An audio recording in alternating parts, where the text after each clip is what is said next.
Bonjour, je m'appelle Ngaradoum Alandig, professeur au lycée du Sacré-Cœur. Nous allons aujourd'hui aborder le chapitre sur la reproduction humaine. Ce chapitre comporte certes plusieurs parties, mais pour la science d'aujourd'hui, nous allons donc parler de la spermatogénèse. Avant cela, nous allons faire quelques rappels. Nous devons retenir que les cellules de l'organisme sont divisées en deux catégories ou liens. Il y a la lien somatique et la lien germinal. La lien somatique concerne toutes les cellules de l'organisme, à l'exception des cellules dites sexuelles, reproductrices ou gamètes. La lien germinal concerne uniquement les cellules reproductrices ou gamètes. La méiose est un mode de division des gamètes ou des cellules sexuelles. À partir donc d'une cellule mère diploïde qui comporte 2 chromosomes, on obtient, après une division réductionnelle qui est la première division de méiose et une division équationnelle qui est la deuxième division de méiose, 4 cellules haploïdes, c'est-à-dire des cellules comportant chacune un chromosome. La mitose est le mode de division des cellules somatiques et même des cellules germinales. Au cours donc de la mitose, une cellule mère diploïde à 2 chromosomes subit donc une division nucléaire et donne naissance à 2 cellules filles diploïdes. Les 2 cellules filles sont identiques entre elles et identiques à la cellule mère. C'est la raison pour laquelle la mitose est dite reproduction conforme. Grand B, le déroulement de la spermatogénèse. Définition. La spermatogénèse est le processus au cours duquel les spermatozoïdes sont formés. Les spermatozoïdes sont formés dans les testicules à partir de la puberté et ce processus dure toute la vie. La spermatogénèse se déroule dans les structures des testicules nommées tubes séminifères. La structure des tubes séminifères se comporte de la manière suivante. Les tubes séminifères sont des structures qui possèdent donc chacune un diamètre d'environ 0,2 mm et une longueur de 70 cm. C'est dans ces structures-là que se produit donc la production des spermatozoïdes. Nous revenons ici pour parler donc des phases de la spermatogénèse. La spermatogénèse qui commence à la puberté et se poursuit durant toute la vie de l'individu se déroule en 4 phases. La phase de multiplication, la phase d'accroissement, la phase de maturation et la phase de différenciation. Commençons par la phase de multiplication. Pour cela, nous allons utiliser cette planche. La phase de multiplication est la première phase de la spermatogénèse et au cours de cette phase, des cellules souches nommées spermatogonies subissent des mitoses successives, intenses, et leur nombre augmente de la naissance à la puberté. Ces cellules vont donc voir leur nombre augmenter et à partir de la puberté, il y a un organe, une glande nommée hypophyse qui sécrète une hormone, la FSH,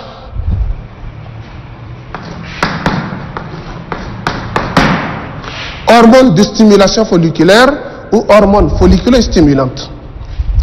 Dès lors, chaque division d'une spermatogonie donnera 2 cellules filles, la spermatogonie B et la spermatogonie A. La spermatogonie A demeure à la périphérie du tube séminifère où elle perpétue la population des cellules souches des spermatogonies. La spermatogonie B va être repoussée vers la lumière du tube séminifère, vers le centre du tube séminifère. Et cette spermatogonie accumule des réserves. C'est cette phase-là qui est la deuxième nommée phase d'accroissement, au cours de laquelle la spermatogonie accumule donc des réserves et devient un spermatocyte 1 ou spermatocyte de premier ordre. Le spermatocyte 1 va subir la méiose et on entre maintenant dans la troisième phase qui est la phase de maturation. La phase de maturation est caractérisée par la méiose, comme je le disais tantôt, et la méiose comporte deux divisions. La méiose 1 et la méiose 2. La méiose 1 étant appelée division réductionnelle et la méiose 2 division équationnelle. Au cours de la méiose 1, un spermatocyte 1 subit une réduction chromatique et donne naissance à deux spermatocytes 2, comme vous pouvez le voir. Au cours de la méiose 2, chaque spermatocyte 2 subit une division dite équationnelle et donne naissance à deux spermatides. Les spermatocytes 2, tout comme les spermatides, ont chacun un chromosome. Nous amorçons maintenant la dernière phase, qui est la phase de différenciation ou spermiogenèse. Vous savez que les spermatides ne sont pas des spermatozoïdes fonctionnels. Comme vous pouvez le constater, chaque spermatide possède un cytoplasme volumineux et n'est pas doté d'un flagelle.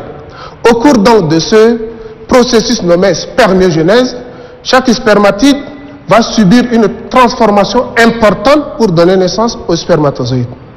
Cette transformation consistera à la perte de l'excès du cytoplasme et à doter chaque spermatide d'une queue ou flagelle.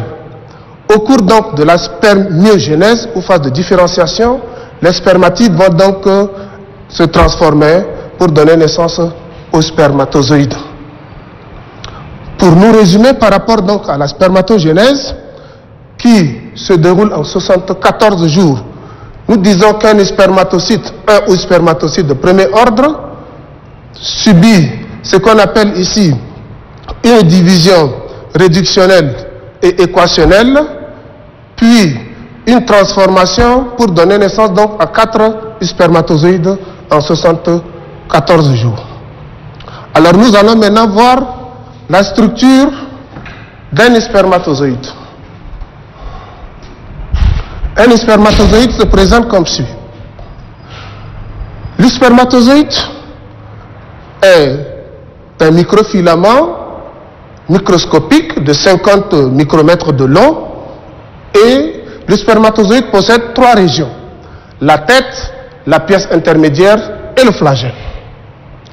La tête est la région génétique du spermatozoïde parce que cette tête-là contient un noyau et le noyau contient les chromosomes et chaque chromosome contient l'ADN qui est le support de l'information génétique, le support de l'hérédité. La pièce intermédiaire est la région métabolique du spermatozoïde parce que la pièce intermédiaire contient les mitochondries, centrale énergétique et respiratoire des spermatozoïdes. Ces mitochondries synthétisent ou élaborent de l'énergie chimique qui est l'ATP. Entendez, adénosine triphosphate. Adénosine triphosphate. C'est de l'énergie chimique nécessaire au mouvement du spermatozoïde. Le flagelle est la région locomotrice du spermatozoïde, grêle, flexible. Ce flagelle-là permet le déplacement du spermatozoïde. Lorsque nous regardons la structure du spermatozoïde, on se rend compte qu'il y a un organisme spécifique qui est l'acrosome. L'acrosome est un organisme spécifique au spermatozoïde dans la mesure où cet organisme-là, on ne le rencontre pas dans d'autres cellules. L'acrosome est un organisme qui contient un équipement enzymatique et cet équipement enzymatique constitue donc ce qu'on appelle ici les enzymes hydrolytiques, les enzymes qui entrent dans ce qu'on appelle ici l'équipement enzymatique de l'acrosome, là, on les appelle des enzymes hydrolytiques. Ces enzymes, leur rôle, c'est de détruire ou de liser les différentes enveloppes de l'ovule en vue d'une pénétration. Pour résumer le processus de la spermatogénèse, je fais recours encore à une autre planche. Voilà. Nous avons ici la coupe d'un tube séminifère. Au niveau donc de cette coupe, nous avons au niveau de la périphérie les spermatogonies, les cellules souches. Et de la périphérie vers la lumière du tube séminifère, parce que la spermatogénèse se déroule de la périphérie vers la lumière du tube séminifère, on dit que la spermatogénèse se déroule de façon centripète.